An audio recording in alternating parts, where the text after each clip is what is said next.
Ever since I first heard No Good Deed, I wanted to make my own Elphaba inspired costume. We used to listen to the soundtrack on the way to school, and I remember when I first saw the show on the West End in London, it was amazing. And I've always identified more with Elphaba, so I wanted to make my own Elphaba costumes. And when the film came out last year, I really loved their late Victorian inspired styles, the witchy Victorian vibes. I absolutely loved the costumes, so I immediately started tackling it. However, it was quite late in the year and it took me a while to get up to a point where it was, you know, in any good way to wear, and at that point it was spring, not very witchy at all. But I only finished it in spring, a distinctively unwitchy season, and so I've put it away until now. With the second Wicked movie coming out, I thought, what better time to do it? Today in this From the Archive video, we are recreating one of Elphaba's costumes from the first film, full of texture, drama, and a lot of witchy vibes. But I also wanted to make it wearable for day to day, so I have yet again adapted these pieces for my own wardrobe as much as possible. Another challenge I set myself was to try and use as much from the stash as possible, so let's have a quick look at materials. So, you know, grab your broomsticks, your sewing machines, and let's get started. For the materials, I actually decided to use a yellow fabric from the stash. I know, not very witchy at all, but I thought I could dye it, and this is something that my brain hasn't really connected the dots much before. But you can dye fabric to reuse it, and I thankfully managed to dye this into a nice shade of black.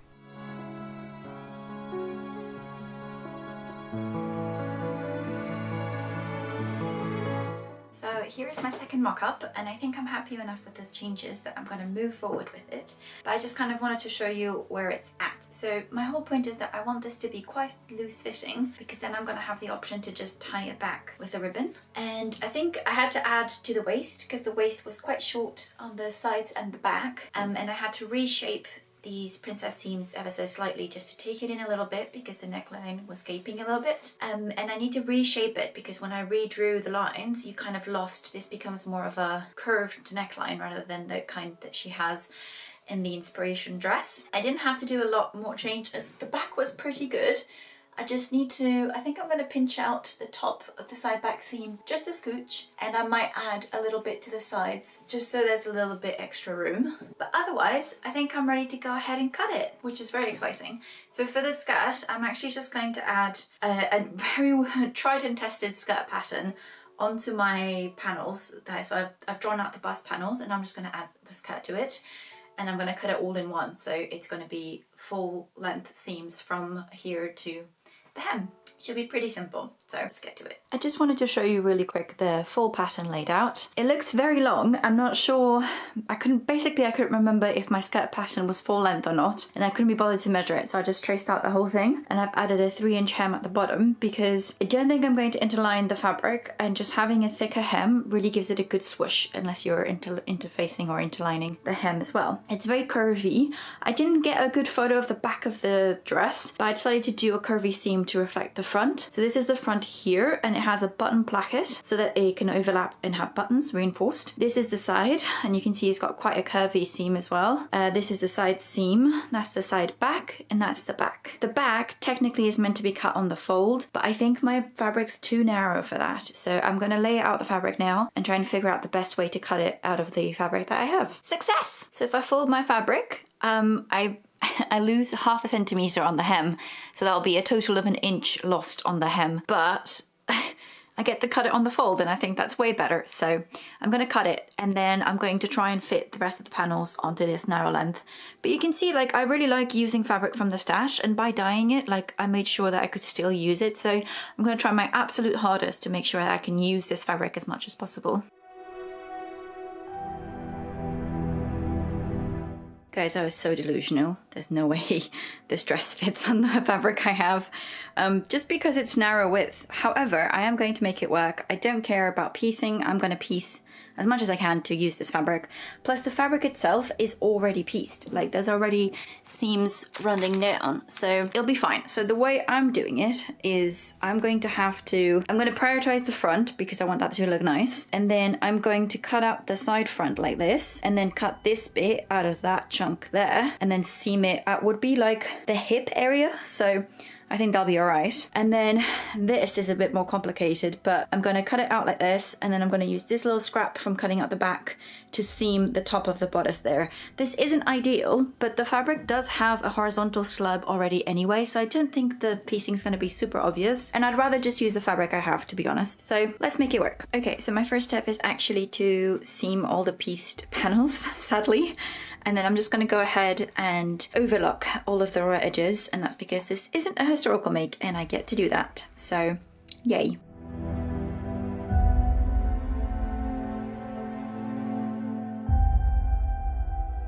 This isn't sponsored, but I just got a new overlocker because my old one was maybe 20 years old, which I got for 30 quid off eBay 10 years ago, and I just could not anymore. It wouldn't thread, it wouldn't sew. So I asked for advice on Instagram and I got a new one, and oh my god, this overlocker is sexy. I just, oh, look at it.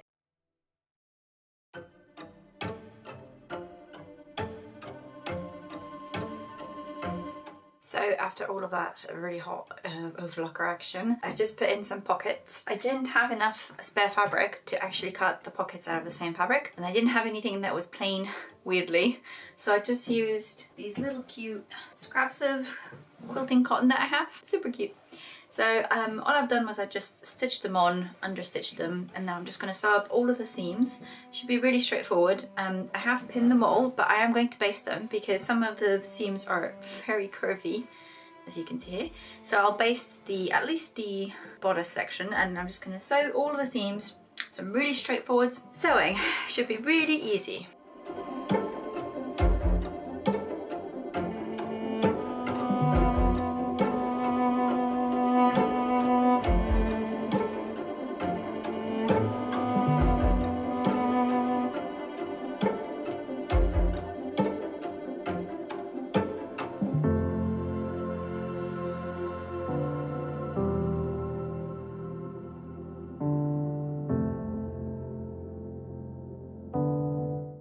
Hey, we have a blouse. So I'm really sorry about that, but I've been sewing at the most sporadic moments and inconvenient times to film, like 10 minutes before dinner or exclusively at midnight.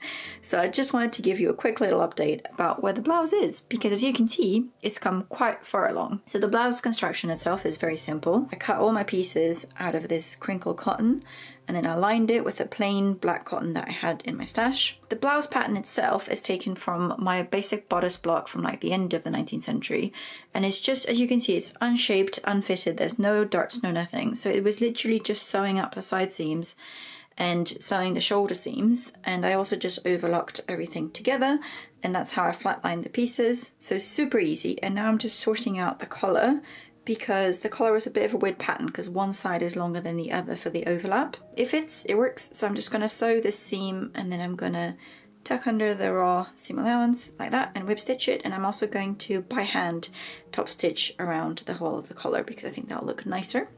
Now the blouse construction and design are pretty simple, but I just wanted to make a note because I did, now that it's obviously very much further along, I have some changes that I would have liked to make. Which is particularly in the closure here. So I looked really closely at photos and I could tell that the way it worked was that the overlap of the closure came just to like the shoulder seam of her neck, like where the curve of the collar started. So that's how I marked it. But when I wear it, it's a bit like, it sits a bit more like this. So I just wish I had a bit more like this so it looked a bit straighter, but it is what it is. So there's not much left to do on this except then add like a bunch of snaps across here so that I can close it and also close the overlap. And I'm also going to add 1 or 2 snaps on this side just so it can like sit nicely and flush. And then I have to work on the sleeves, which are the big part of the blouse. So I'm actually really excited about those because I think it'll require a lot of smocking. So I have to figure this out so I can move on to the sleeves.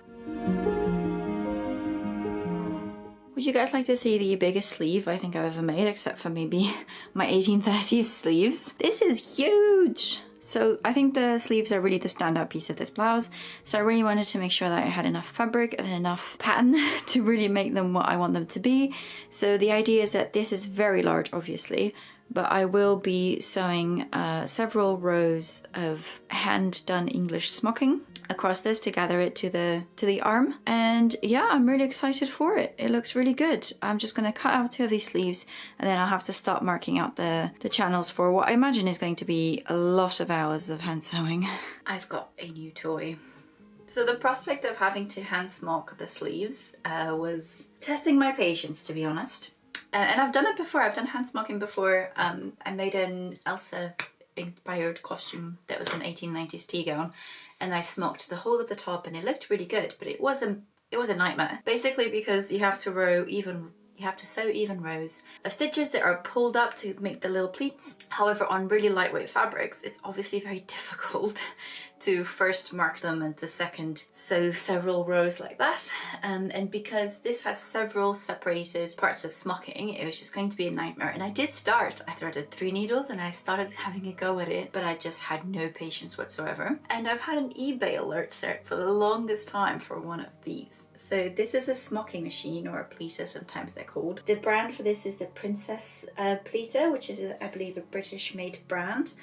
I got this one secondhand on eBay. I've literally only used it for a sample and for the other first top of the sleeve, but I thought I'd show you really quickly what it does. So the machine has all of these rows, and into them you can slot needles, and then you thread the needles and you hand crank your fabric through, which pushes the needles at regular intervals through the fabric, creating the rows of stitches.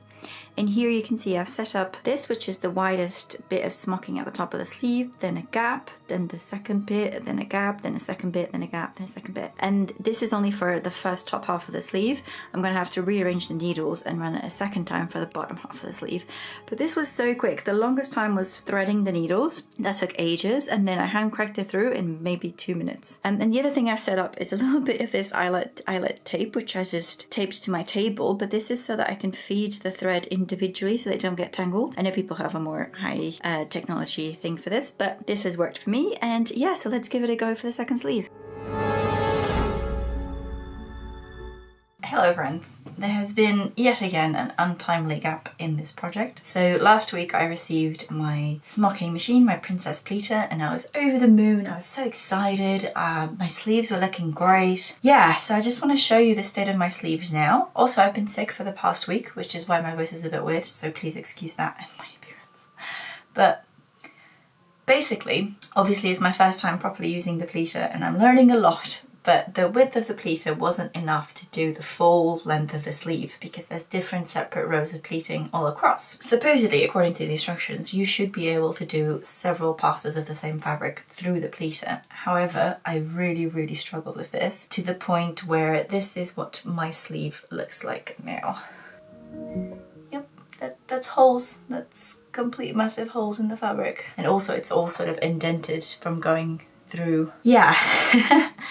So I really struggled with this. I tried, I think 3 or 4 times to put this sleeve through to do the bottom half of the pleating. And the last time, the fabric, which was so light, got caught in between the external parts of the roll mechanism and I couldn't get it out for the life of me. I had to cut it out. So that's why this has happened. However, I don't have enough fabric to recut this sleeve. I've checked the website where I got this fabric from and they don't stock it anymore. There is one remnant left, but I think I'm more tempted to make do and mend because I really want this project over and done with. Spring has sprung. I'm no longer feeling as witchy as I was a month ago when I first started this. And the frustration with the pleater has really like finished me with this project in my opinion. So I just wanted this to be done with. So I have this scrap of fabric from what I cut the sleeves.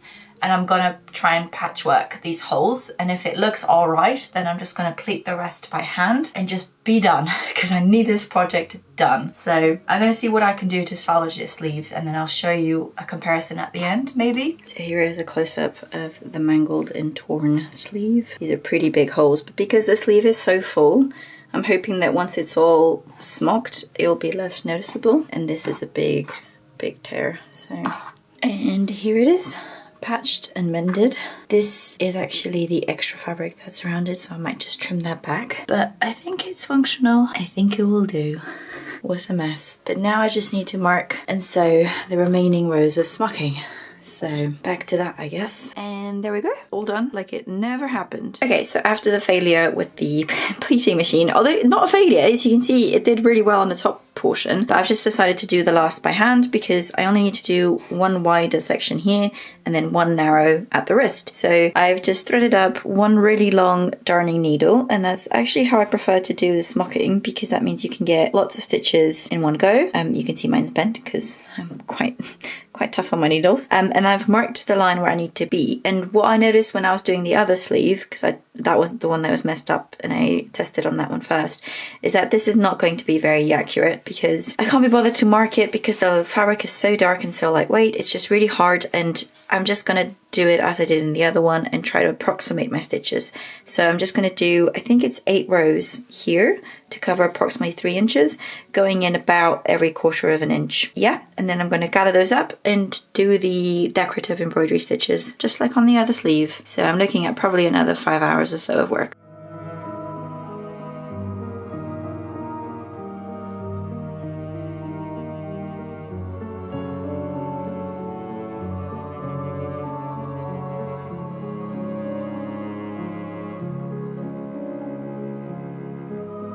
You guys were so close. I just really need to finish this. It's been hanging around the sewing room for way too long. So all I need to do is add some closures here.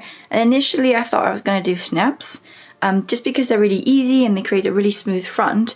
But when I looked at closer image references, which by the way aren't that great quality anyway, they seem to be made actually of buttons, and like those little thread made buttons, which I've discovered since some research that they're called Dorset buttons. So I think I will try and make one tester button, and if I find that it's too much effort or it takes too long, I'll go back to the snaps. But if not, I will try and use the Dorset buttons. But I might still add snaps and just make them decorative buttons because I don't really want to do buttonholes on this sort of really lightweight fabric. So I guess I could machine buttonhole. Do you know why that didn't occur to me? Okay, well, testing the buttons first.